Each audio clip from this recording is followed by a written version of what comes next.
My name is Nora Hamilton. I'm one of the youngest political consultants in the state. I've helped 7 candidates win their elections, including my husband, Mayor Richard Hamilton. Our marriage is a political alliance, but I didn't care because I loved him. I even thought he loved me back. For 10 years, I wrote his speeches, designed his strategies, and cleaned up every dirty mess. I wasn't just his wife. I was his strategist, his chief of staff, his human shield, until that night, when he thought I was asleep.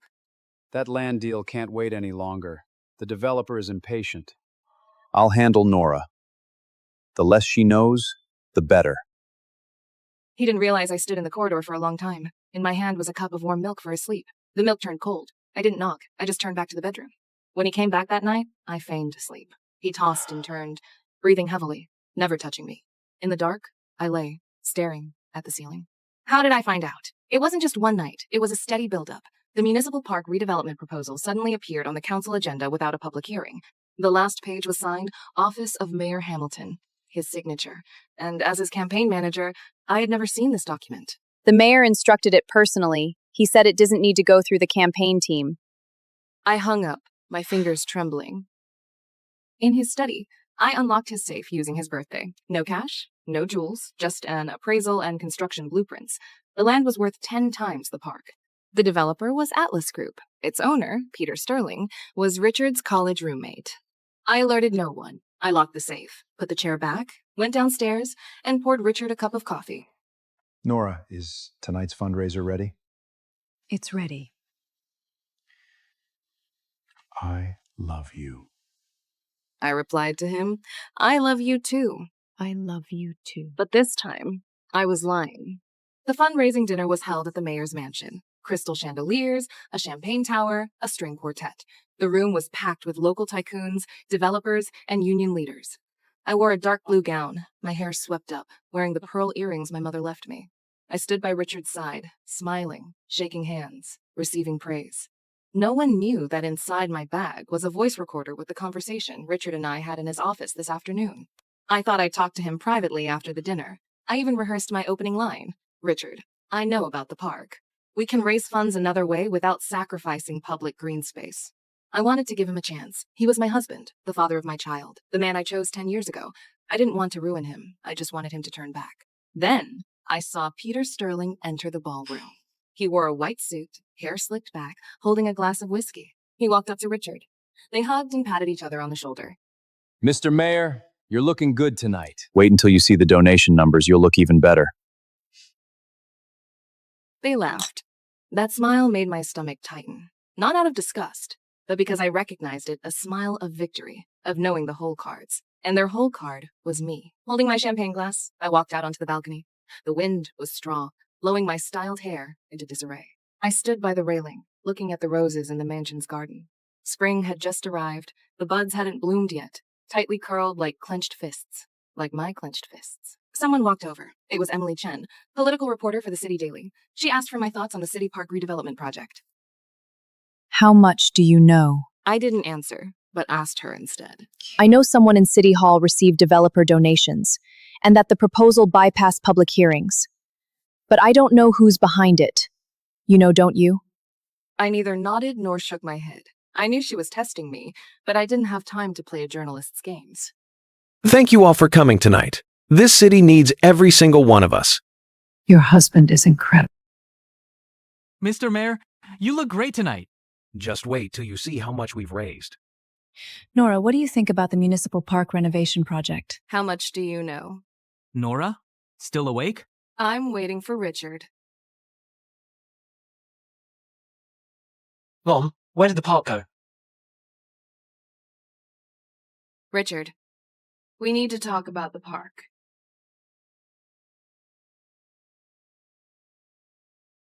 Nora, how much of that did you catch?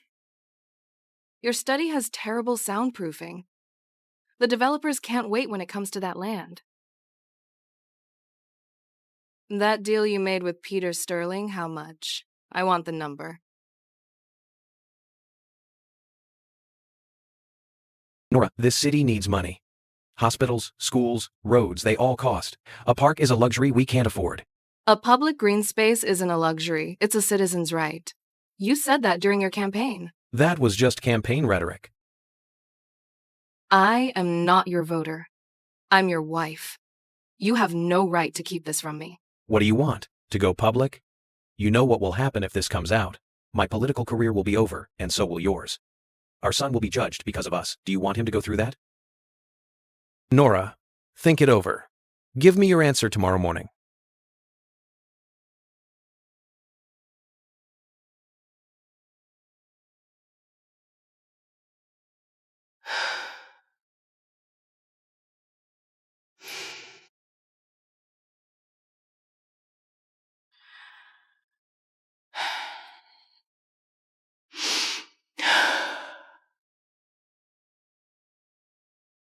I didn't sleep that night. At 3 a.m., sitting at my desk, I opened my laptop. I dug up all the City Hall meeting records from the past 5 years, cross-referencing them with developer lobbying logs. Atlas Group had made the highest frequency and amount of political contributions, almost always timed right before the votes. This wasn't a coincidence. It was a complete chain of interest. I highlighted every donation and related proposal timestamp in red. Like a neat row of footprints, they all led in the same direction: Richard Hamilton's office. I sent an encrypted email to Emily. No body text, just a single attachment, the recording. I knew what she'd do with it. She was a reporter, and a reporter's vocation is to expose. But the timing of that exposure had to be chosen by me. Because I wasn't a reporter, I was a candidate. I needed time, layout, and to let Richard think he had won. Only then would he slip up more: the unnegotiated prices, the untransferred offshore accounts, the unallocated ballots. I wanted to know it all, not just a park, but his entire truth. The sky outside began to turn pale. My eyes stung, but my mind was razor sharp. I made a phone call. The other end answered very slowly. It was my lawyer, also a college classmate of mine. Nora, it's 4 a.m. Are you out of your mind? I'm going to draft a document. A divorce agreement? No, a campaign registration form. The next morning, Richard was waiting for me at the dining table. Black coffee and untouched toast sat before him. As I walked down the stairs in my bathrobe, he looked up at me. Nora, have you made up your mind? I poured myself a glass of orange juice and sat down. I've made up my mind. I'll tell the public that I'm stepping down from the campaign team due to health issues. He froze. Clearly, he hadn't expected me to bow out voluntarily. He thought I'd fight, threaten him, or pull out the recording. But he didn't know the recording was no longer with me. Are you sure? Sure. Nora, one day you'll understand everything I've done for you. This isn't betrayal, it's compromise. Your compromise doesn't include me. He opened his mouth, but offered no further explanation. That afternoon, I held a press conference. Emily sat in the third row. I announce my resignation as manager of the mayoral campaign due to health reasons. When reporters pressed for details, I declined to answer. After the conference dispersed, Emily followed me into the restroom. I've received the recording. What else are you planning to do? Resign, then run for election as an independent candidate. You're crazy. Maybe. I resigned from Richard's campaign team. After the news broke, my phone blew up. Friends, colleagues, journalists, total strangers all asking why. Some said I betrayed my husband. Others said I was out of my mind. I gave them nothing. Nora, someone tried to intercept that encrypted email you sent. The IP address traces back to City Hall's internal network. Your husband is already onto you. I wasn't surprised. That IT director Richard brought in 3 years ago, no public academic record, but a resume packed with cybersecurity certifications. He was Richard's spy. I didn't delete the email. Instead, I backed it up across 6 different cloud servers and set an automated delay timer. On election day, it will automatically hit the inboxes of every major news outlet. You're walking a tightrope. It's not a tightrope.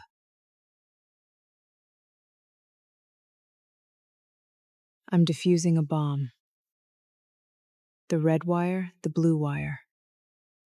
I can't cut the wrong one. My election registration was approved. Independent candidate, nonpartisan. The campaign office is in the basement of the community center. $200 a month, no AC, no windows, just a rusted iron door. My first donation came from my neighbor, a retired mailman. He gave $300 in cash, bound with a rubber band, all crumpled. Nora, I'm not giving you money. I'm voting for the park. I accepted it, my eyes burning. This wasn't a donation, it was trust. And trust is what my husband destroyed over 10 years. I started knocking on doors, block by block. The first day, I knocked on 60 doors. Only 7 opened. The others watched me through peepholes, the woman who betrayed her husband. I explained my platform protecting the park, opposing secret deals. Some nodded, some shook their heads, some slammed the door in my face. But I'm not afraid, because I have that photo in my hand. A photo of me and Lucas on the park lawn on his 6th birthday. Richard was there too. He took the picture, then said he had company business and left. Back then, I believed him. Now I know it wasn't company business. It was Peter. That afternoon, Lucas suddenly asked me, Mommy, why are you running against Daddy? Didn't you say family sticks together? Mommy and Daddy aren't opponents. Mommy wants to protect your park, the place where you play soccer. If Daddy sells it, you won't have anywhere to play. He looked down, silent for a long time. His fingers gripped his shirt hem tight. Why does Daddy want to sell the park? Because Daddy wants to make money. A lot of money. Don't we have enough money? We do, but Daddy wants to win. An 8-year-old boy understood adult lies. He didn't ask anymore. Mommy, here, for your campaign. That night, he brought out his saved allowance, rolled into a bundle, and pressed it into my hands. $17.50. His birthday money. I held him, trying not to cry, but the tears fell anyway, landing in his hair. Atlas Group started making their move. They bought a lot of campaign ads, supporting my opponent. Their strategy was to ignore me, to make voters think my campaign was a joke. They didn't attack me directly, because attacking a woman who protects parks would alienate female voters. Mommy, what does that mean? It means they want to make money. And they don't care about our park.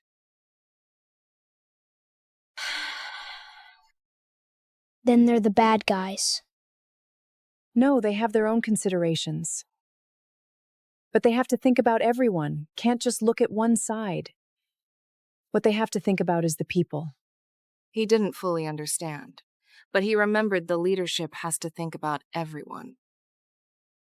There are things he doesn't understand yet, but he'll grow up, and I'll always be there to tell him what's right. Peter Sterling sent someone to my campaign office, not to stir up trouble to negotiate. A middle-aged man in a crisp suit with a briefcase sat down on my beat-up folding chair. Mr. Sterling asked me to tell you that if you drop out of the race, he'll make sure Richard isn't affected. You and your son can stay in the official residence until the term ends. Plus, he'll give you a compensation package enough for you and Lucas for life.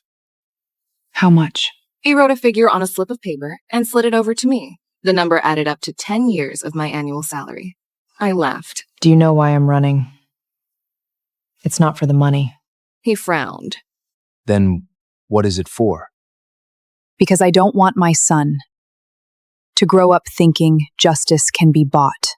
He tucked the paper back into his briefcase and stood up. You'll regret this. I've already regretted things. Regretted not seeing it sooner. He left with the door left ajar. Wind from the basement swept in, biting cold. Richard came to see me, not at home in my campaign office. He was wearing a campaign jacket with his name printed across the chest.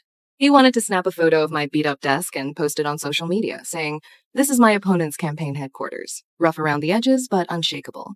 He didn't knock. He walked right in while I was in a meeting with volunteers. The volunteers all fell silent, staring at the man in the jacket.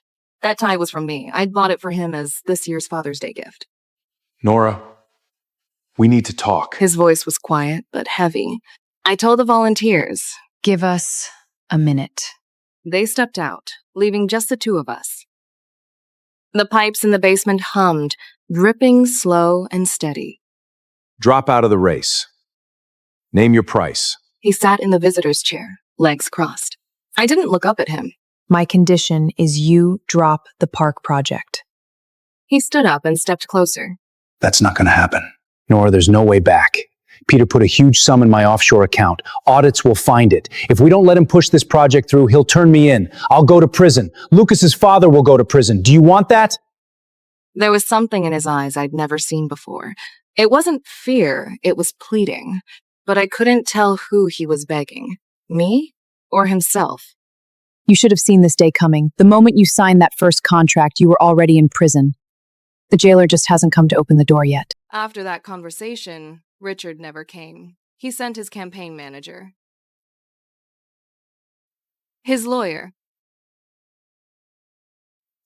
even our family doctor. Nora, the mayor's blood pressure is very high. He's under enormous stress. You can't push him like this. I looked at this doctor I'd known for 10 years. Do you know City Park? Have you taken your grandson there? Yes. It's beautiful. He's going to sell it. He was silent. Then he stood up, patted my shoulder, said nothing, and left. The next day, a note appeared on his clinic door. Oppose park redevelopment. No signature.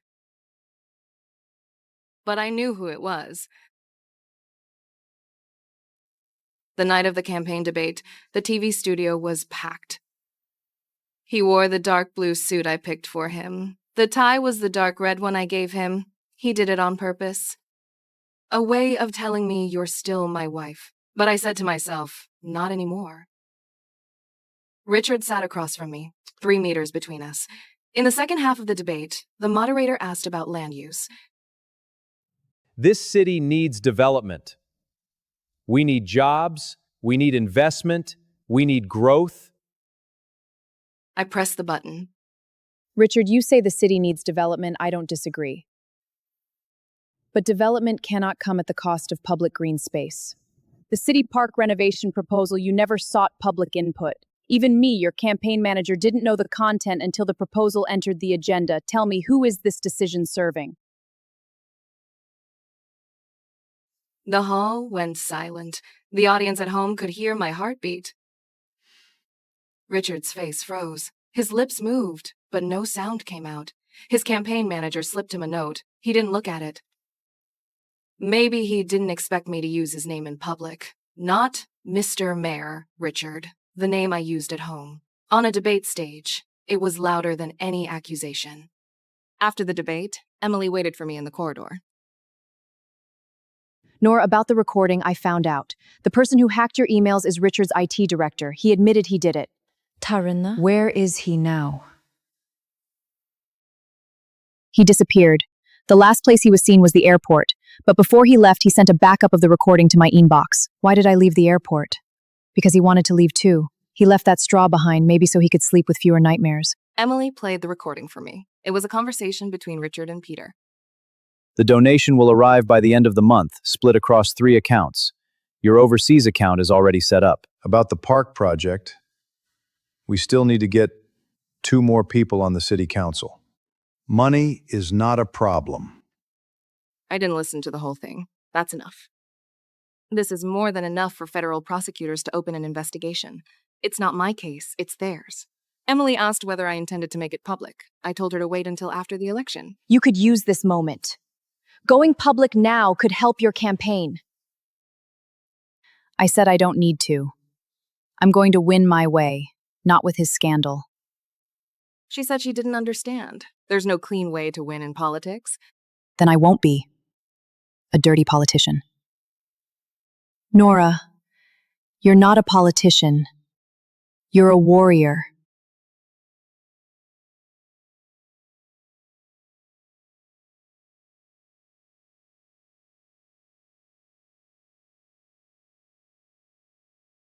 On Election Day, I stood outside the polling station and shook hands with every voter coming to cast their vote. Quite a few recognized me, but plenty didn't.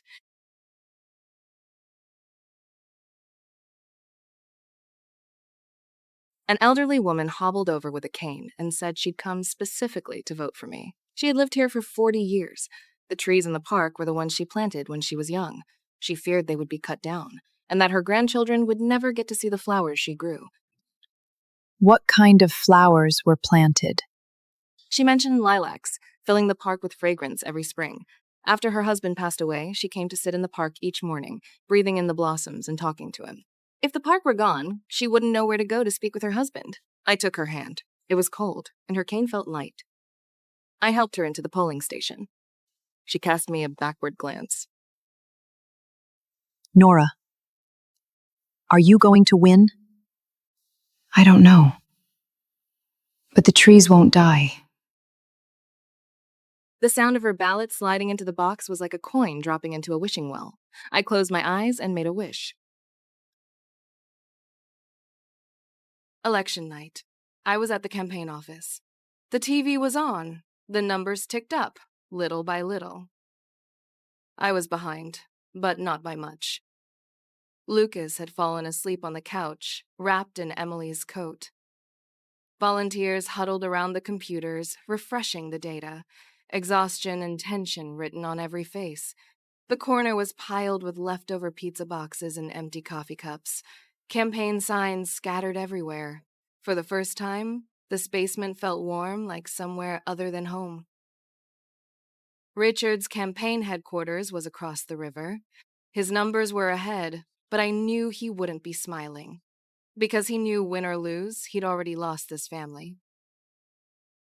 11 p.m. The vote count was over. I lost. Not a blowout. 5 percentage points. 53,000 to 48. Close. But close still means losing.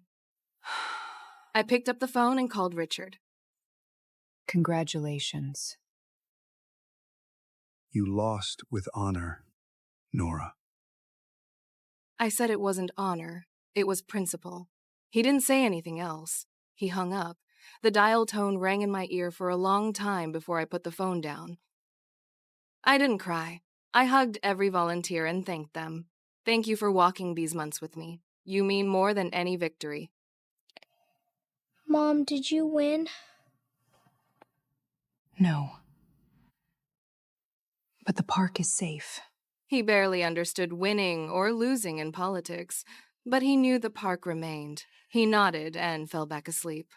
3 days later, Emily published the audio recording on the front page of City Daily. The headline read, "Mayor confirmed taking bribes, FBI steps in."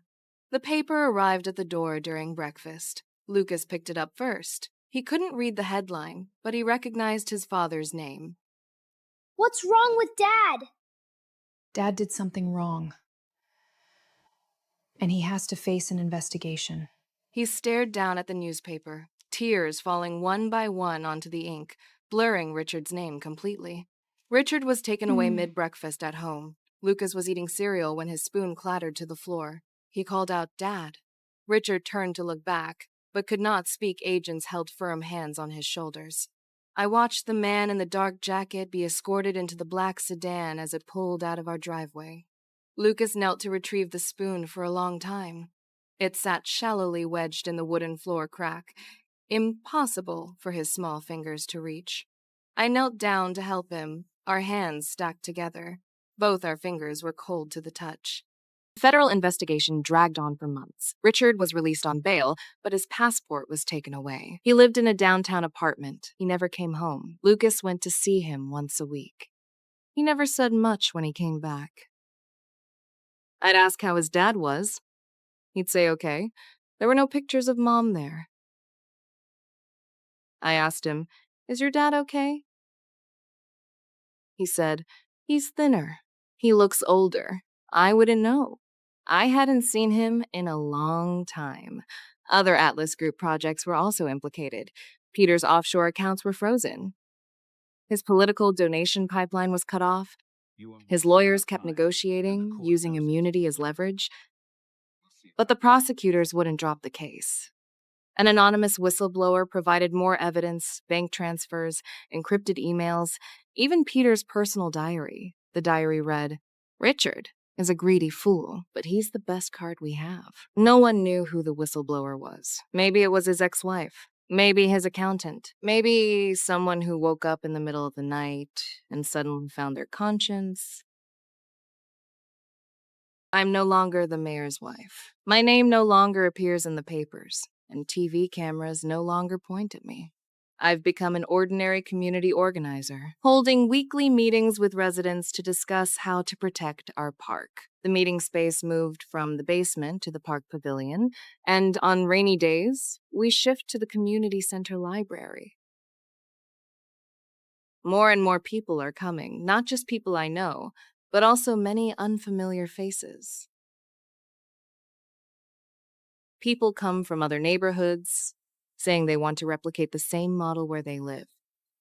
The park is saved. The city council voted down the redevelopment proposal not because of me, but because of public opinion. The council members who once voted in favor backtracked amid public outcry. They didn't suddenly grow a conscience, they were afraid of losing their seats. It doesn't matter.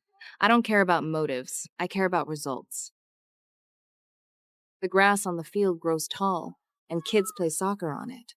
My son is among them. He's not the fastest runner, but his smile shines so bright. I stand on the sidelines watching. The wind blows over, carrying the scent of the spring woods. Mom, did you see that? I saw it. You ran so fast. He grins wide. He's lost a front tooth that hasn't grown back yet, and that gap in his smile is so lovely. It hits me suddenly. Richard missed this smile. Richard's trial began, charged with bribery and abuse of power. I attended the trial and sat in the back row of the gallery. He didn't spot me. His hair had turned mostly gray, and he'd lost a great deal of weight. He had a lending relationship with Peter years ago. This isn't bribery. The prosecutor played the recording. Peter, when will this month's donation arrive? Hold the park project 2 more weeks. I'll handle Nora. That was the first time I heard my name spoken in public, right alongside the evidence against him for bribery. I wasn't the wife who'd gotten him elected. I was just an obstacle standing between him and Peter, one he intended to get rid of. Lucas didn't come. I told Emily to take him to the park. He's far too young to hear his father's words in a courtroom. During the recess, I ran into Richard's attorney in the hallway. Mrs. Hamilton, would you like to see him? I said nothing. He led me to the small room. Richard sat at the far end of the long table, separated by glass. How have you been? Lucas has grown a lot. I've seen the photos. Do you regret it? I do regret it. Not selling the land. That you found out. I said nothing else, stood up, and left the small room. The corridor was long with bright lights. My shadow stretched far behind me. This might be the last time we speak to each other. Richard was sentenced to 4 years with no parole. He never raised his head once while the judge delivered the sentence. His lawyer said they would file an appeal, but I knew he never would, because an appeal would mean more investigations, more media exposure, and swarms of reporters hounding him. All he wanted was for this whole mess to end as soon as possible. Lucas buried his face in my coat, sobbing until he could barely breathe. I stroked his hair and said nothing. He needed time to accept that his father had truly committed a crime, that he wasn't wronged. That truth was colder than any news on TV, cold deep in the bones. The days after moved so slowly, slow enough that every second echoed in my chest. Lucas stopped asking me about Dad. It seemed he'd grown up a lot. Sometimes in the evening, he would watch a flock of birds fly overhead. Mom, where do all those birds go? They fly wherever they want to go. They just need strong enough wings to get there. Spring has come. How far can winter be? At least, we still have Lucas. I became a community organizer, no salary, no title. Every Thursday night, we gathered at the community center to discuss park maintenance, school budgets, and street sanitation. More and more people came, not just faces I knew, but many strangers too. Someone drove in from another neighborhood, saying they wanted to replicate the same model in their community. Community organizers don't need to run for office or raise money, they just need to hold on to one conviction. This is our city, and we can't hand it over to someone else. I never ran again. Not because I was afraid of losing, but because I'd already won. Not an election, an idea. The park had fresh sod laid down, and the fences repainted. We held a family day at the park. The children painted kites and made crafts. There was a booth for painting reusable bags. Lucas painted a green lawn with a person on it. Who's that? Mom! Mom doesn't have hair? Your hair car is blowing a wind. I crouched down and kissed his forehead. Then I looked up and saw a familiar figure in the distance. It was Emily. She stood there holding her daughter. She didn't come over. I waved at her. She smiled and walked over. Nora, I'm leaving the City Herald. Going to Washington. Be a political commentator? The Washington Post. Continue to cover politics. I held her daughter's little hand and said, "Your mom is going to be great." Lucas asked me, "When is Dad coming back?" I said 3 more years. Lucas thought for a moment and said, When he comes back, I'll probably be in middle school. I said yes. He asked me, Will you still wait for him? I don't know. I'm waiting for him to get out of prison, not to come home. He understood. He didn't press further. Some answers don't need to be spelled out. Time will explain. Richard wrote a letter from prison. It wasn't long. He said he was learning woodworking, that he wanted to make Lucas a chair out of oak.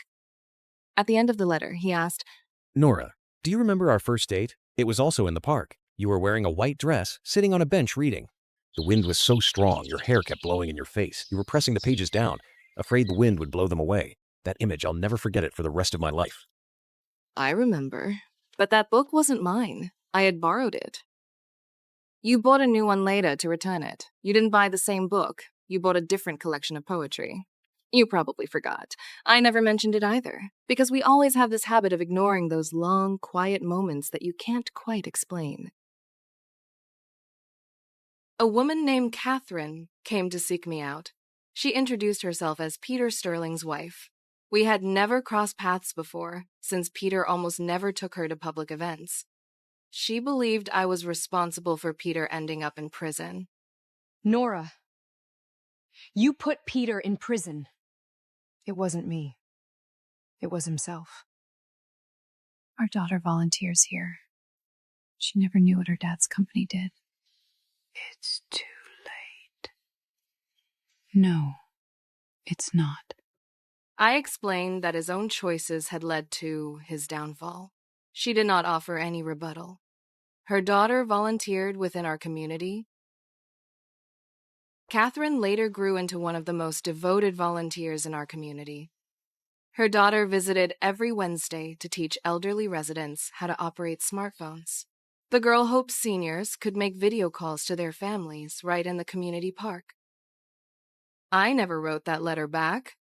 I folded it neatly and tucked it deep inside my wooden drawer, where I kept old campaign posters, dusty VHS tapes, and the wedding ring he'd given me. I hadn't worn the ring in years. Later on, Emily's investigative piece on Richard's bribery scandal won a journalism award. She framed the original print copy for me. On its back, she scribbled a line. None of this would have existed without you. There was nowhere to hang it, so I leaned the framed newspaper on my bookshelf. Sometimes Lucas would stand on tiptoes, reaching up to peek at the print. Mommy, can I look? He'd ask if he could look at it. He couldn't fully understand the words, but he knew his mom looked so tall in that black and white photo.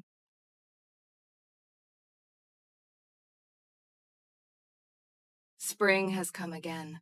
The park's lawn is covered with wildflowers. I sit on a bench, watching Lucas and his classmates play soccer. He scored a goal and ran over to hug me.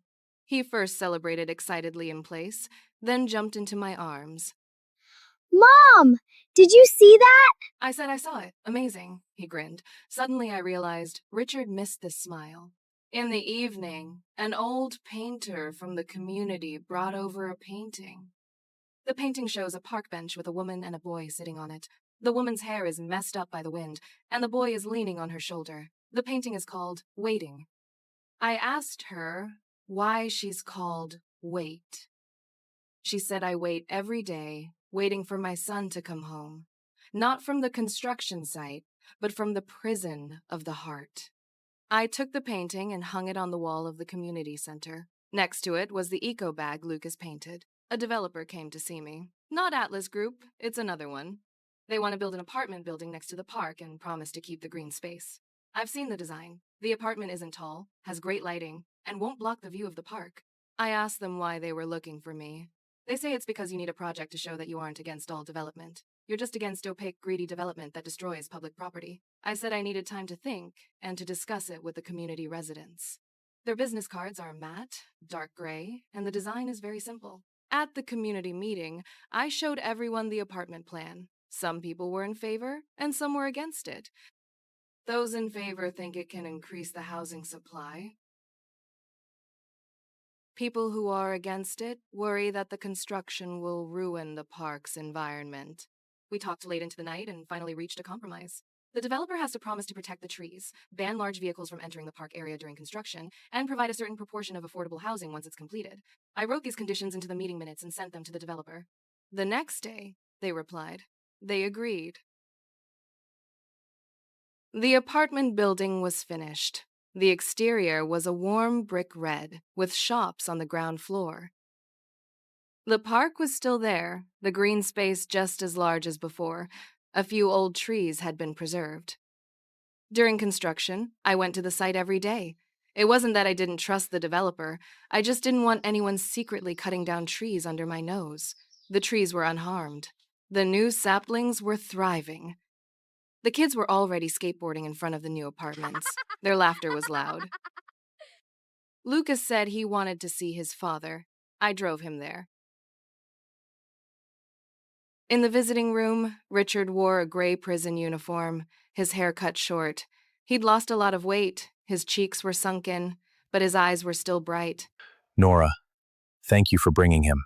You're welcome. He's mine too. Lucas rushed over and threw his arms around him. Richard's tears fell on Lucas's hair. They didn't speak. They held each other for a long time. I sat on the other side of the visiting room, across the table.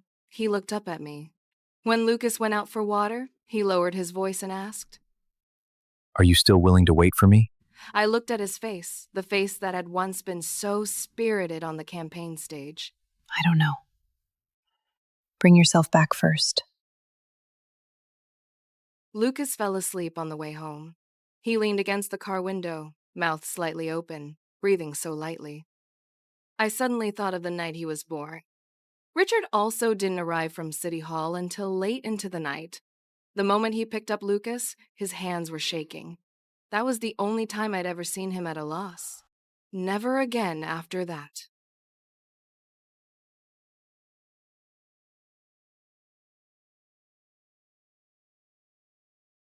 Maybe he lost that moment. Lost it in one late-night meeting after another. Lost it in the glass of wine Peter handed him. I want to help him find it again. But some things he has to pick up himself.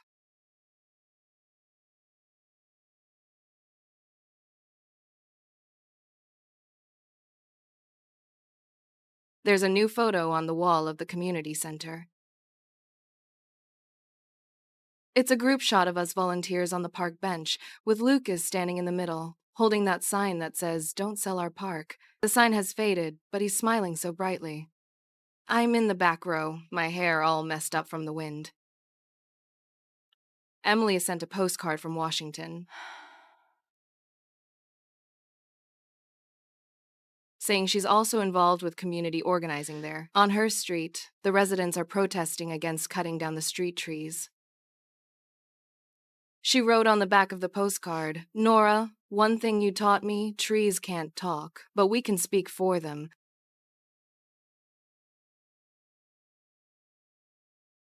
I stuck it next to the photo. The page was thin, and the blue ink had already started to bleed a little.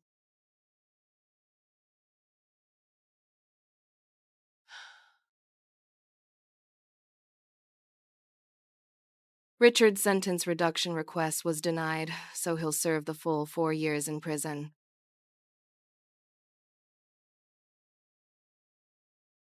Lucas has stopped asking how much time he has left.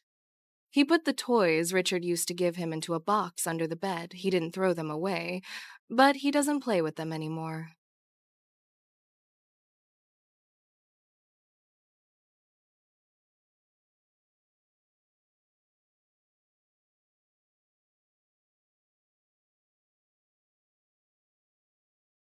While he was at school, I took a photo of the half-finished chair and saved it on my phone. Not for him, but for me. Because we both have to learn to finish the things we started ourselves.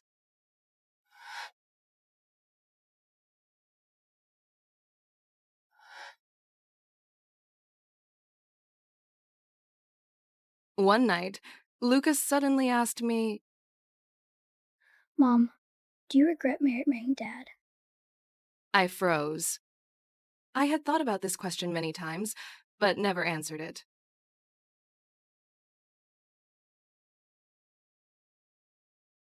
I looked into his eyes. No regret. Because of you. What about Dad? Does he regret it? I don't know. Maybe wait for him to tell you himself. Or maybe. The chair he built. That mistaken chisel scar on its backrest. Is the answer.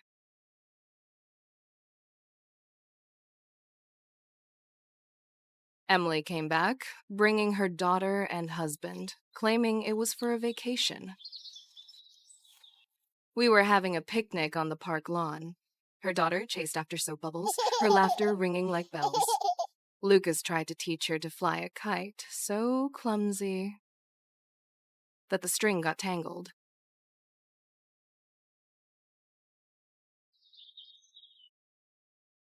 Nora, if you had won back then, would you be the mayor now?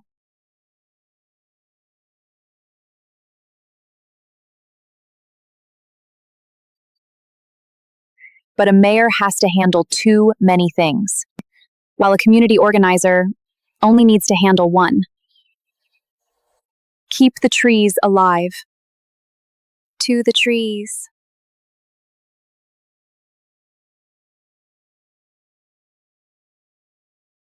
To the trees.